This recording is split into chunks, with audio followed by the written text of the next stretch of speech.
everyone. Welcome back to Relax with Animal Facts. I am Steph Wolf, and today I am going to be learning with you about our furry, scaly, or possibly even slimy friends. And in today's case, it is definitely going to be a furry friend of ours because we are covering the oh-so-wonderful Eastern Lowland Gorilla.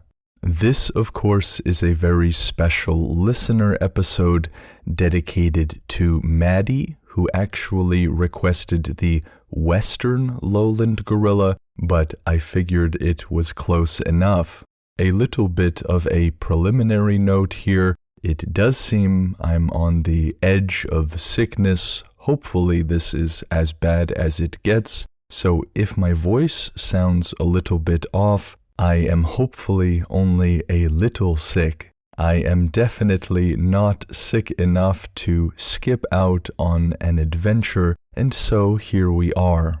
I just want to give a really big shout out to those of you who support the show on Patreon. Because of how many of you are supporting the show there, I am able to take some time off of my job to actually edit the podcast myself again. And so a big shout out to all of you patrons in allowing me to do that. But I thank all of you listening for being a part of this animal podcast family. And it is today in which I will be answering many of your questions about me. We have done over 200 episodes. We did an AMA on episode 100, and so I figure why not do it again? I will be going over all of your questions at the end, and so be tuned in for that. If you would like to help support the show and join that growing patronage stuff on Patreon, you can get access to more exclusive episodes, and so I hope to see you there.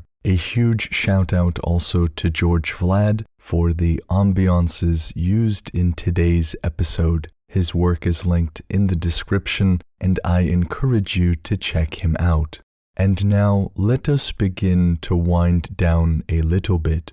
A really important part of our adventures are doing a few preliminary things in preparation for them. And if this is your first episode, I welcome you with open arms and encourage you to follow along. And if you are a returning listener, you know exactly what I am going to be asking of you. I have 3 primary exhortations for you. The first is that you put on a pair of hiking shoes. We are certainly going to be needing those for where we are going today. My second exhortation for you is arguably the most important. It is to realize perhaps where you are carrying some tension and to do your best to let it go. For many people, this tension will be in the shoulders, the neck, the head, maybe the arms. Regardless of where it is that is the tension, my exhortation to you is the same. Do your best to relax whatever it is that you are tensing, and a helpful image here is that of Jell-O. I always say on the show that we become Jell-O. That is our star object that we are trying to become. Jell-O is just tense enough to not become liquid, and that's what we're looking for. If you don't know where you carry tension, there is one exercise that can help. Start in your mind from the bottom of your feet and scan all the way up to the top of your head, relaxing as you go. So that might look like the feet and then the ankles, the calves, the quads and the hamstrings, and up and up. This helps you to both identify where you tense a lot and helps you to become Jell-O. That could be a raspberry, a green apple, a cherry Jell-O, whatever color or flavor that you like. My final exhortation to you is that you give your mind permission to wander and journey with me into the luscious greenery of the Democratic Republic of Congo, where the Eastern Lowland Gorilla resides.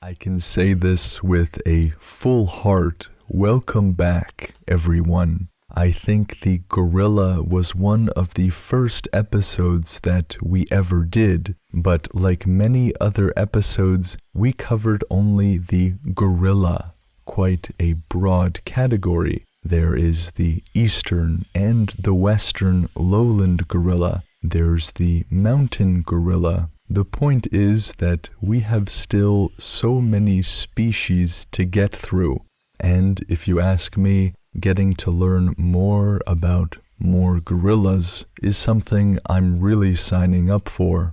This particular gorilla is the world's largest primate and great ape, surpassing all of the other gorilla subspecies. So these are the King Kongs of the animal kingdom, which is super cool. One way we can distinguish different individuals in an Eastern Lowland Gorilla family is by looking at their faces. Individuals are frequently distinguished by researchers by the distinctive folds of skin around their nose, which are called nose prints. And so, just like you and me are very distinguishable by a unique fingerprint, gorillas have nose prints. They also have fingerprints, but we are just talking about how they are most commonly identified. And it is a reality that at the time of this recording, there are approximately 6,800 Eastern Lowland gorillas alive in the wild. They are all located in this particular area. They aren't spread across the world, but like a few of the other species, are relegated to a small range and aren't so populous in their numbers. I think thankfully for the Congo's local population, Eastern Lowland gorillas are almost entirely vegetarian. If they were carnivorous, I would be out of there straight away. But these tremendously big and strong animals eat a range of plants, things like herbs, leaves, bark, vines, bamboo, and fruit. They are not totally vegetarian because they do indulge in insects from time to time. This animal stands out from the other gorillas with its stocky build, its huge hands, and short muzzle. The various species of gorilla really do look different. They might look more similar when they are younger, but the adults tend to look different. They each sport a beauty in their own way, and they each are incredibly impressive. What makes them impressive is a range of things: their size, their strength, the ability to communicate, and tons of other things that we'll get into here. Their intelligence can be showcased in a number of ways, but let's start with tool use. Tool use is a significant marker of an animal's cognition. There are many tool users in the wild. I'm thinking about maybe how a raven can use a stick to get food. Perhaps an orangutan can use a piece of wood to pierce a coconut. In the case of the Eastern Lowland Gorilla, their significant cognitive ability is showcased in how they actually assess the depth of water. It can sometimes be challenging to see just how deep a body of water is. They aren't particularly adept swimmers, and so this is important for them. They will take sticks and dip them into the water to assess the water's depth.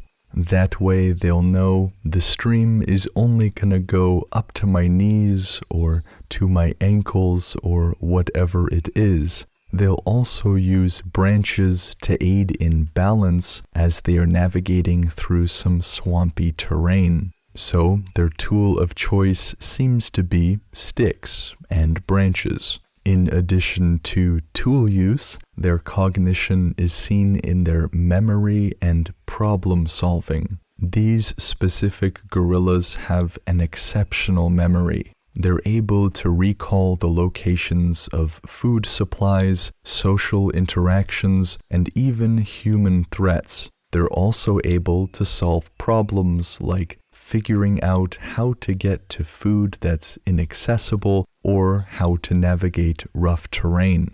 Speaking about intelligence, they also have a high emotional intelligence. They can express a wide spectrum of emotions, things like grief, joy, empathy, and laughing. For example, they have been observed by researchers supporting one another following disputes or displaying grieving behaviors when a member of the group or family dies. And the way that gorillas learn a lot is by seeing and copying. The young gorillas will observe the adults, which is essential for learning their survival skills. They have been observed by researchers doing behaviors like nest building and foraging, all while supervised by the group's elder members. As the age-old adage goes, monkey see, monkey do. And despite how trite that phrase may sound because of how often it has been repeated, it is certainly true. They have a remarkable ability to observe, to imitate, to learn, and to adapt. They're also capable of recognizing themselves and others, a very telling mark of intelligence. This can be observed through their reactions to mirrors. They have demonstrated the ability to recognize themselves, showing a degree of cognitive sophistication comparable to chimps and orangutans. Now, I have seen a video in which some researcher, or maybe just individual, left a mirror in a forest. One of the animals to approach it was a kind of gorilla. I'm not sure if it was an Eastern Lowland one, but still, its first reaction was to pound its chest and to charge its own reflection. This, of course, shows that this particular individual was not recognizing himself in the mirror. But when we speak of certain marks of intelligence like self-recognition, memory, and problem-solving skills, these are all things that have to do with the capacity of the animal. It doesn't mean that every single individual within that species will replicate these things, but it means they are capable of these things. The point is, the Eastern Lowland Gorilla is a remarkably sophisticated animal in terms of their intelligence. It also shows in the way they communicate with one another. They'll use a variety of vocalizations, gestures, facial expressions. It's amazing how much they express non-verbally, much like us. They recognize and respond to different signals, demonstrating their own ability to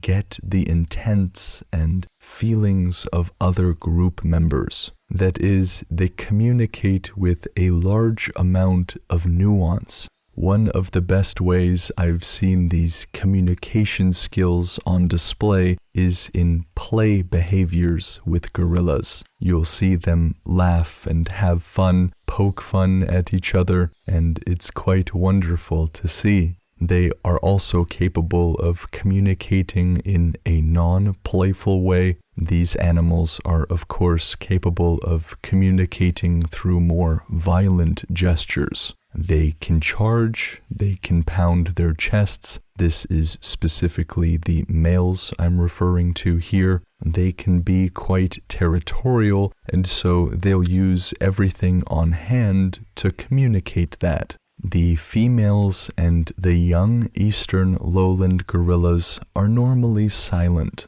It is the adult males that will announce their presence with a series of loud hoots and chest beating, which can be heard for pretty long distances. When they are disturbed, the alpha male will produce a variety of barks, screams, and roars. I think it is fair to say that when they are asserting their dominance, it can be pretty frightening. They do a really good job of asserting their alpha male position. Importantly, this animal doesn't fall into the category of all show, no go.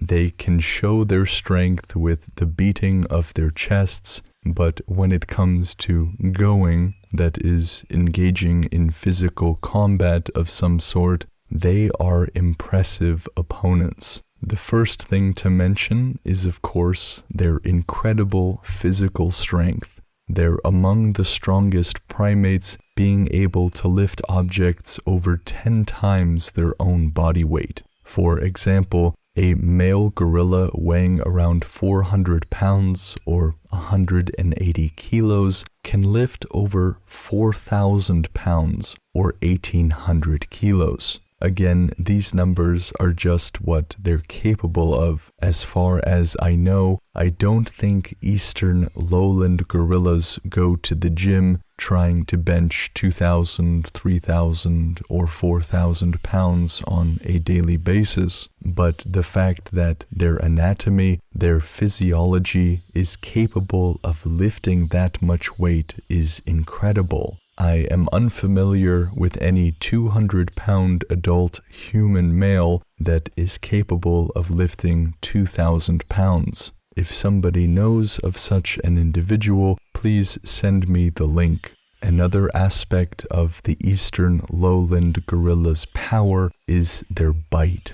Their bite force is around 1,300 pounds per square inch. To make this more understandable, this is a higher bite force than a lion or a great white shark. This powerful bite allows them to crush through tough vegetation, including bamboo and tree bark, which makes up a lot of their diet. Their strength is showcased also in their ability to climb. And despite their massive size, which might fool somebody into thinking they're clumsy in the trees, they have an arm span that reaches up to 8 feet or 2.4 meters. This, equipped with strong arms and hands, makes climbing and navigating their dense forest habitats a breeze. They can also use their strength to fully pull themselves up trees in search of food. What would be awesome is if one day researchers were going into these lowland tropical forests and found a group of male Eastern Lowland gorillas just doing push-ups and pull-ups, bench pressing tree stumps, spotting each other. I think upon such a discovery, I would order an emergency evacuation,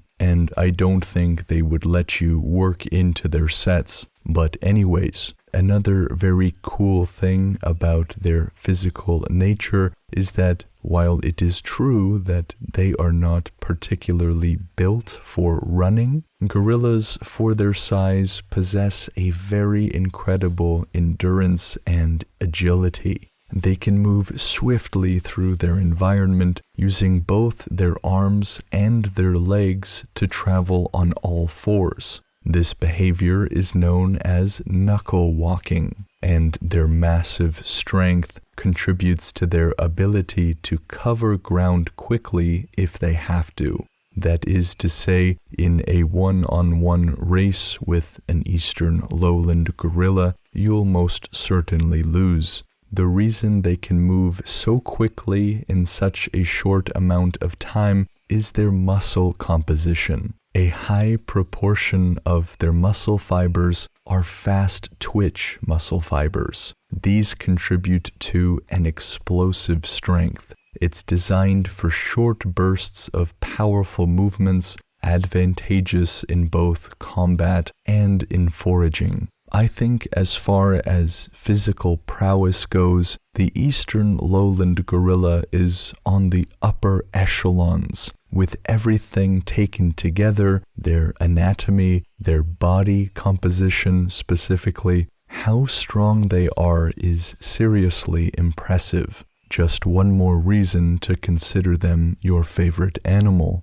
Over half of the Eastern Lowland Gorillas leave their birth groups between the ages of 15 and 20. This is around the time that they can have some babies of their own, and until they establish a female harem, they travel alone or with other male gorillas. The alpha males, the dominant males of the Eastern Lowland Gorilla, usually stay with the group of females for the rest of their lives. This doesn't mean that life is all sunshine and rainbows. Male gorillas frequently engage in violent struggles for control of the females. And one really interesting thing is that the lowland gorilla species from the east, which we are covering today, and the west are unable to reproduce. They are that distinct. The females will typically give birth after an 8.5-month gestation period,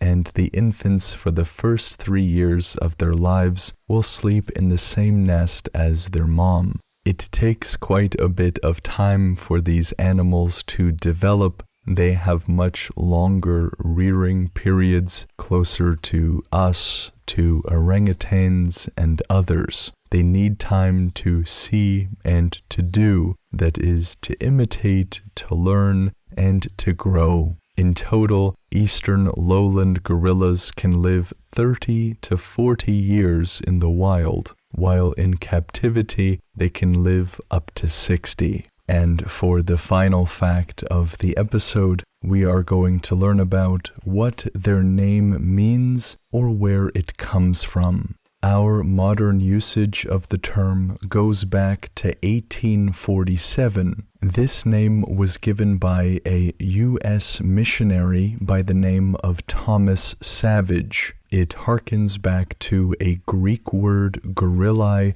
which is the plural of a name given to wild, hairy beings. And I think it is an apt description to call the Eastern Lowland Gorilla a wild, hairy being. I'm sure that can be taken in a derogatory sense, but that's not how I see it. And I just realized we never covered the scientific name of the Eastern Lowland Gorilla, so why don't we do that right now? Better late than never. Their scientific name is Gorilla beringae graueri. Beringae is a Latinized name in honor of the German zoologist Karl Ackerley. This particular German zoologist wanted to honor the first European who encountered the mountain gorilla in the early 20th century. The latter portion of their scientific name,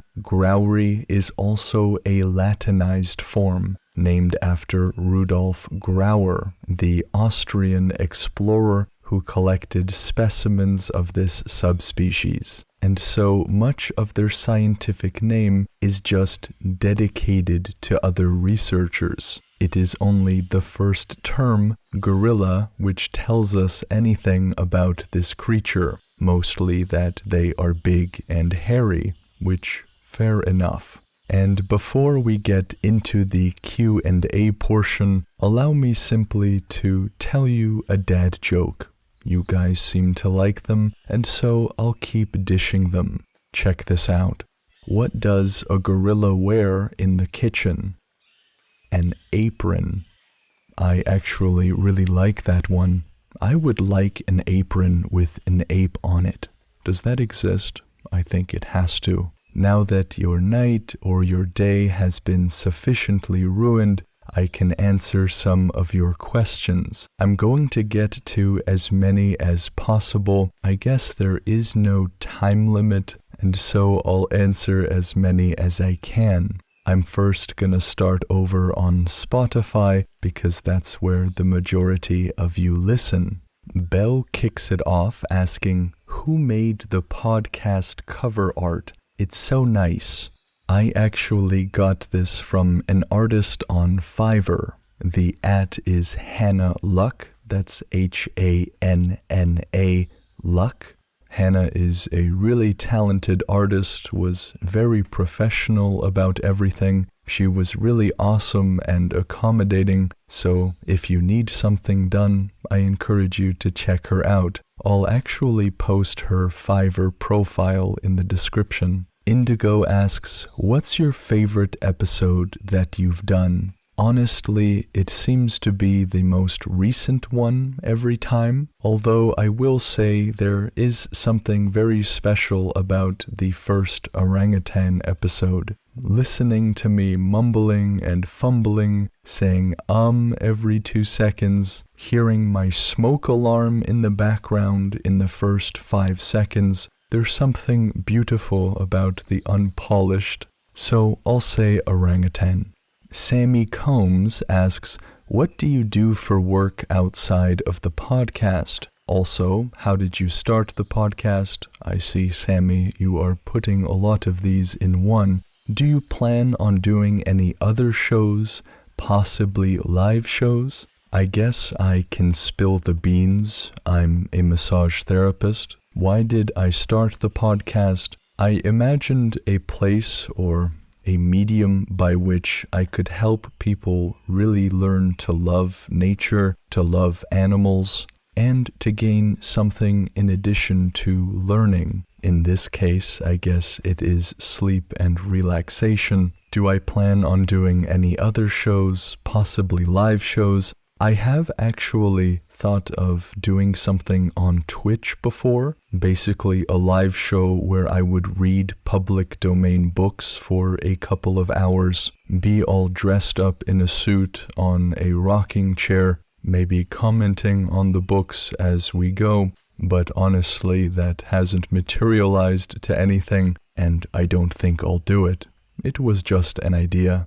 Katie asks, I know you've had interesting podcast setups in the past. I'd love to know what your current living situation is. Do you have an...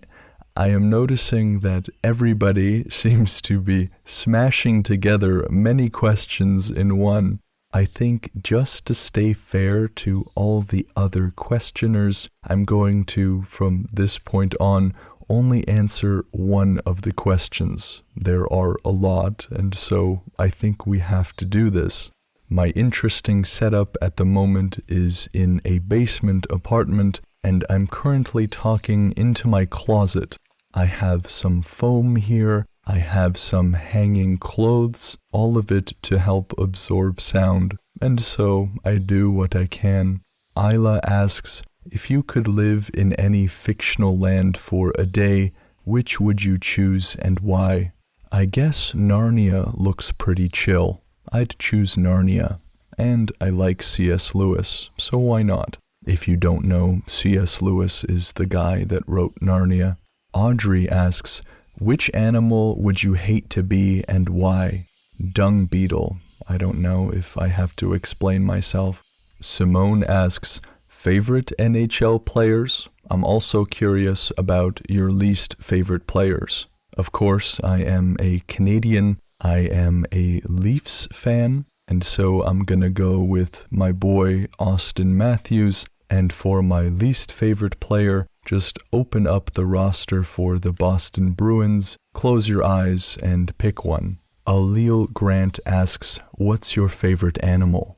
Either the kakapo or the orangutan. I'm a bit conflicted right now. Anika also asked what animal I would least like to be, so I'll just say dung beetle twice. Toby asks, would you ever consider doing a season or something about extinct animals like dinosaurs? The answer is yes, and I've actually posted on Instagram polling you guys what you would think. Basically, what I would like to do is actually introduce extinct animals onto the official show. We would have 2 episodes a week, 1 episode extinct, 1 extant. I'll leave a poll on Spotify so you guys can vote. My thought process was there are so many animals that aren't around anymore that can teach us a lot. So if that sounds interesting to you, vote on it on Spotify, or you can leave a comment. Ki Chao Zhang, I hope I'm saying that right, asks, can you please do betta fish? We can definitely do the betta fish, but we'll have to do the alpha fish first. Starfall asks, if you had the opportunity to become any animal retaining human levels of consciousness and self-awareness, currently alive, extinct, or fictional, would you take the opportunity, and what animal would you choose? You know what I would do? I would become a gorilla in a zoo. I would basically just cause chaos. Example things of what I would do. I would start building things. I would take mud and start writing on the enclosure things like monkey will be free. Get people all riled up about a real Planet of the Apes type situation. So yes, I would become monkey and I would become chaos. Mr. McGreedy asks, are you a college student? I feel like I may have heard that in an earlier episode. It would be cool to learn of your studies and neat little things you know how to do or are learning about, besides things related to the show, I guess.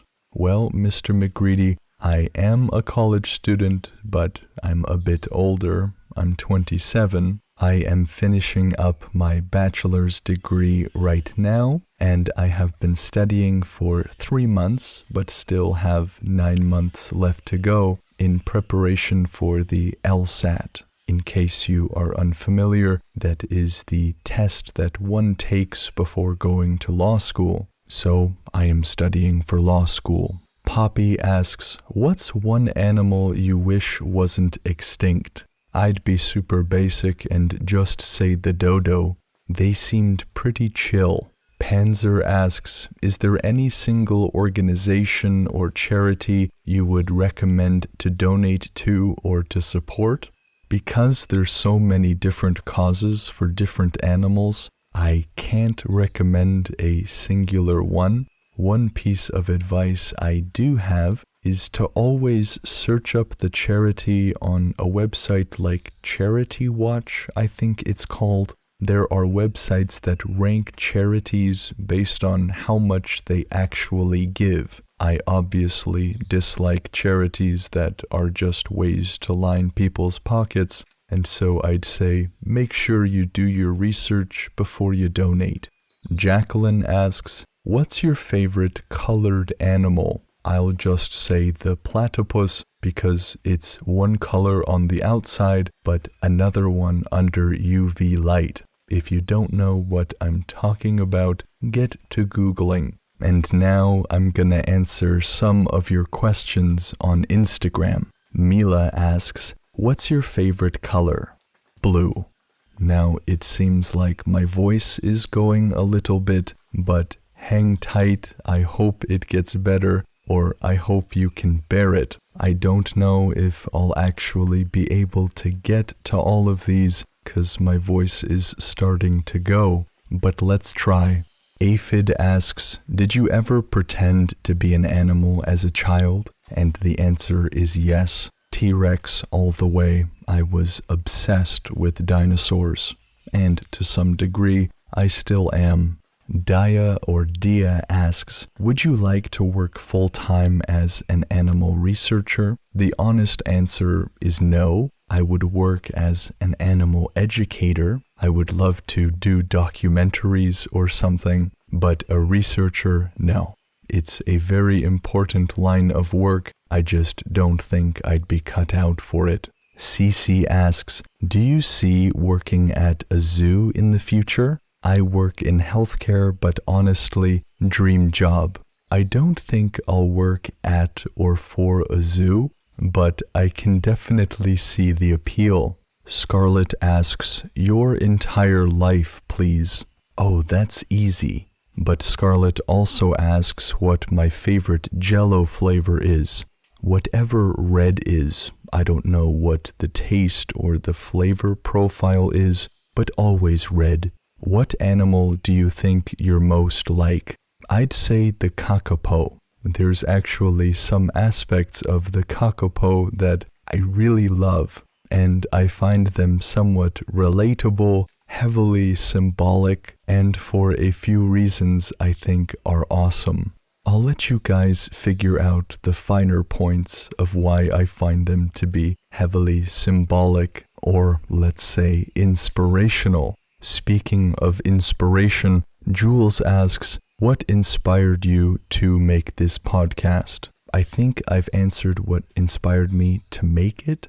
I wanted a platform by which I could help people see the wonder in the world, in animals, in nature, and using this as a methodology by which to mine out joy in every bit of life, even the tough bits. In terms of what inspires me to continue making it, pretty much from day one of making it, it was you guys. I still remember the first day I got any downloads at all. It was 3, and then a spike. I had 18 downloads in one day. I was thinking, how did anyone even find this podcast? And so, if any one of the 3 of you listening that first downloaded this show, big props to you guys. Ryan asks, what's the biggest animal you think you could win a fight against? That is a very good question. So I'm looking for the animal that is the biggest but wouldn't kill me. It's an interesting question. Maybe a capybara. But who in the world would ever want to fight a capybara? I think the capybara is the scientifically most cuddleable animal ever. It is perfectly formed for the cuddle. Give me a capybara body pillow, please. I think there was a few more, but my throat really hurts, if I'm being honest, and I still have to close out the show. And so I'm sure we'll get an opportunity to do a Q&A again in the future.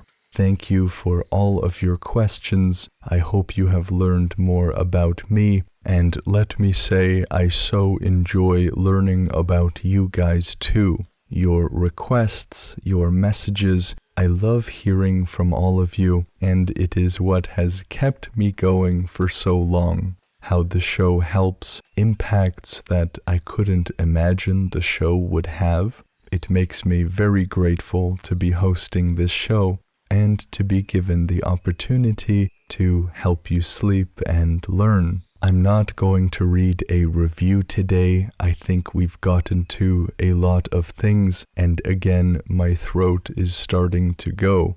Just to give you a heads up, I'm going to be doing a Relax with Animal Facts pajama set giveaway, so look out for that. I'm just finishing up some of the more logistical aspects of this, figuring out exactly how I'll do it, but I'll be posting something soon about instructions for how to win. If you would like to request an animal, you can do so by sending a message to relaxwithanimalfacts@gmail.com. The resources used in this episode came from faunaflora.org, virunga.org, and etimonline.com.